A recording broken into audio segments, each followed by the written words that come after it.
Shalom, damai sejahtera Kristus atas kita semua, terutama buat warga kerajaan dan semua yang mendengarkan pemaparan ini.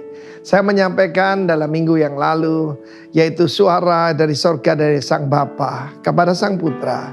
Yang pertama ketika dibaptis, kedua di Mount of Transfiguration, dan yang ketiga ketika dia mendekati Pesah yang terakhir, yaitu tahun ketiga dari pelayanannya. Dan kita melihat bagaimana saat itu ada orang-orang Yunani. Yunani ini mewakili Anda dan saya. The non-Jews, bukan orang-orang Yahudi. Kami ingin melihat Yesus. Ada sebuah tulisan tertata di depan mimbar kita di Denpasar. Sir, we want to see Jesus. We don't want to see you. We want to see Jesus. Orang sekitar Anda dan saya ingin melihat Yesus melalui kehidupan kita. Dan pada saat itu ketika disampaikan oleh murid-muridnya, Kristus berkata, kalau sebutir gandum tidak jatuh ke dalam tanah dan mati, dia tetap satu butir saja. Tapi apabila dia masuk dalam tanah dan mati, dia akan berbuah sangat banyak.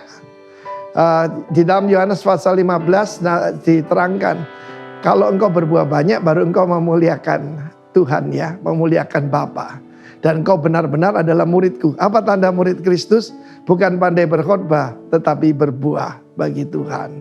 Lalu kemudian dia terangkan, barang siapa mengasihi nyawanya di bumi ini, dia akan kehilangan. Tapi yang menyerahkannya akan memperoleh kembali dan berbuah ganda.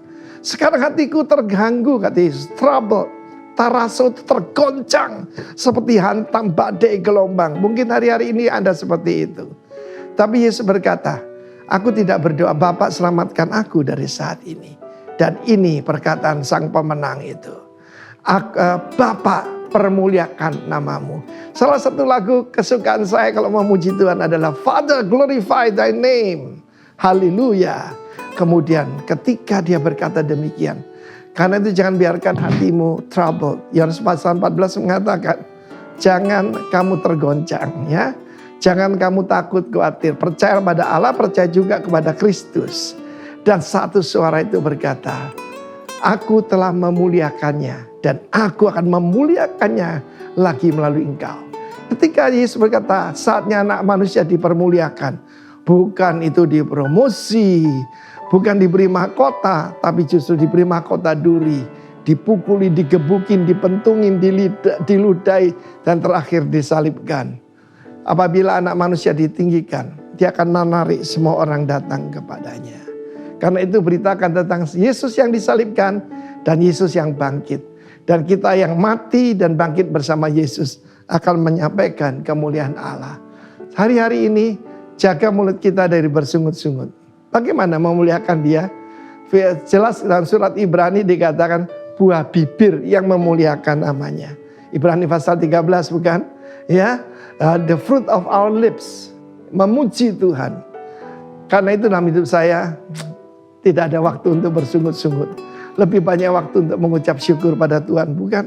Ketika saya berbicara ini, ada sesuatu yang tidak enak terjadi dalam hidup saya.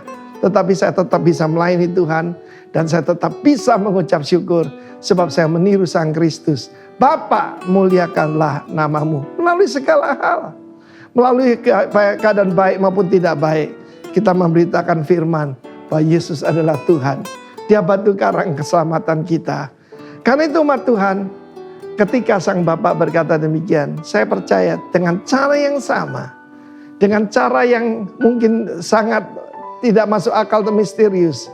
Dia akan memuliakan namanya melalui Anda dan saya. God bless you warga kerajaan. Amin.